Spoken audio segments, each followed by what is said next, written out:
Bonsoir à tous, j'espère que vous allez bien. Dans cette vidéo, je vais vous raconter l'histoire horrible que Julian a vécue. Si je vous dis qu'il faut se méfier d'absolument tout le monde, vous me croyez? Non? Alors reste bien jusqu'à la fin de cette vidéo pour savoir comment Julian s'est fait manipuler par un SDF qui semblait au premier abord inoffensif.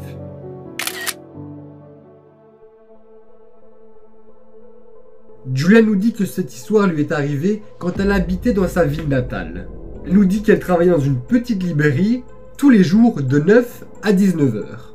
Un jour, elle passait par la rue pour se rendre à la librairie quand elle a croisé un SDF qui lisait un journal.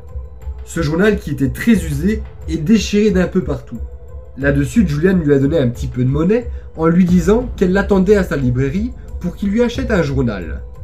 Là-dessus, le SDF lui a répondu qu'il allait bien entendu le faire, rien que pour elle. Elle nous dit qu'elle n'a pas spécialement fait attention à sa petite drague, car elle était fort en retard, et elle a continué sa route. Et là-dessus, Julian nous dit qu'elle aurait dû s'en rendre compte. Julian arrive au travail, pose ses affaires, et commence à trier les documents importants. Elle sort du travail vers 2h30 de l'après-midi, pour se rendre chez elle et continuer à bosser. Elle passe par la même rue et croise le même SDF. Toujours avec le même journal. Ce n'était pas un gros journal, et il l'avait probablement déjà fini depuis longtemps. Et depuis le temps qu'elle lui avait donné la monnaie, il aurait sans doute probablement acheté le journal actuel. Elle lui a demandé si c'était le cas. Le SDF lui répond que oui, en souriant, en lui disant qu'il lui avait promis de le faire.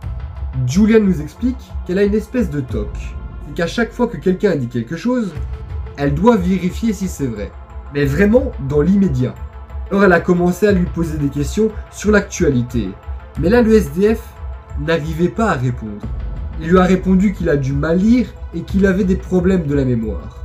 Après ça, Julian est rentrée chez elle, et elle a été se coucher. Et toute la nuit, elle a réfléchi à ce que le SDF lui a dit. Et elle a eu une idée. Le lendemain matin, Julian le recroise dans la même rue. Et elle l'invite à l'accompagner dans sa librairie pour qu'il puisse se cultiver et apprendre à lire correctement. Il accepte et lui dit ça mot pour mot. Merci. Personne n'a jamais été aussi gentil avec moi. Tu es vraiment une personne formidable, Julian. À ce moment-là, Julian s'est figé. Comment connaissait-il son prénom alors qu'elle ne lui avait jamais donné? Mais elle s'est très vite ressaisie en se disant qu'elle avait peut-être dû lui donner, mais qu'elle s'en souvient pas. Ils arrivent à deux à la librairie et elle le laisse de côté, le temps que Julian fasse son travail. Après seulement une petite heure de travail, une collègue l'appelle en lui disant qu'un vieil homme la cherche. Elle va le voir et lui demande ce qu'il veut. Il dit qu'il a fini et qu'il n'a pas besoin d'apprendre à lire mieux. Le SDF lui propose de la raccompagner chez elle pour lui lire un livre.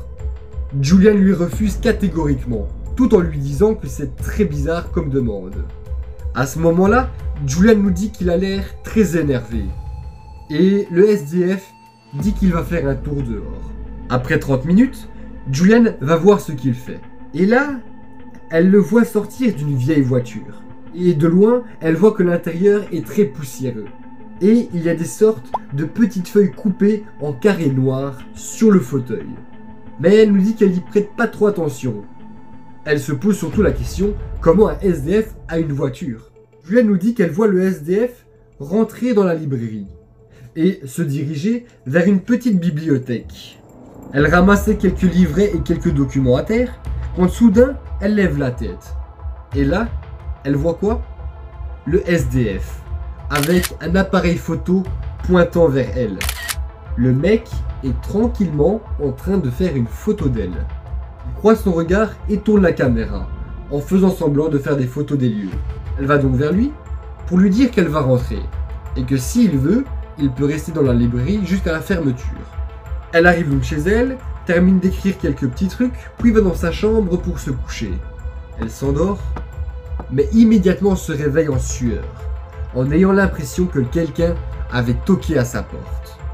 Elle essaye de se rendormir, mais elle commence à entendre quelques bruits, comme si quelqu'un essayait de lui chuchoter quelque chose.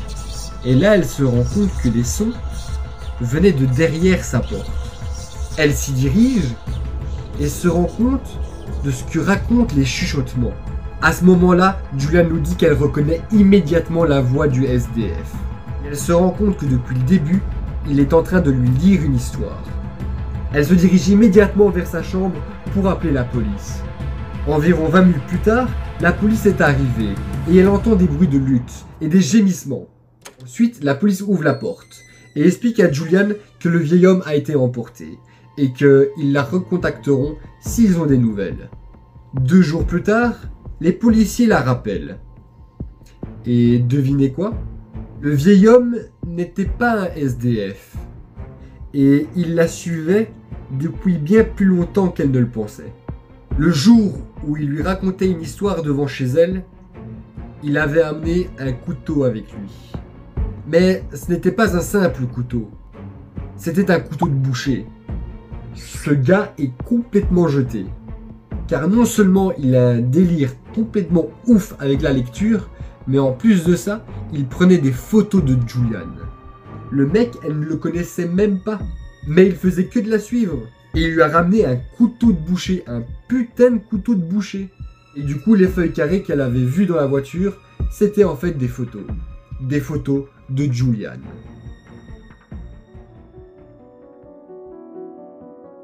Et voilà les amis, c'est déjà la fin de cette vidéo, la fin de ce petit thread d'horreur. J'espère sincèrement qu'il vous aura plu. Si c'est le cas, n'hésitez pas à lâcher le petit pouce bleu en bas de la vidéo, ça fait super plaisir. Tu peux également me dire ce que tu en as pensé dans l'espace des commentaires, je lis absolument tous vos messages. Tu peux aussi partager cette vidéo dans le but de prévenir ton entourage de toutes sortes d'agressions. Et pour terminer, je te propose de t'abonner juste ici sans oublier la petite cloche de notification qui se trouve juste derrière, c'est super important. Et sur ce les potos, je vous dis à très bientôt. Ciao ciao.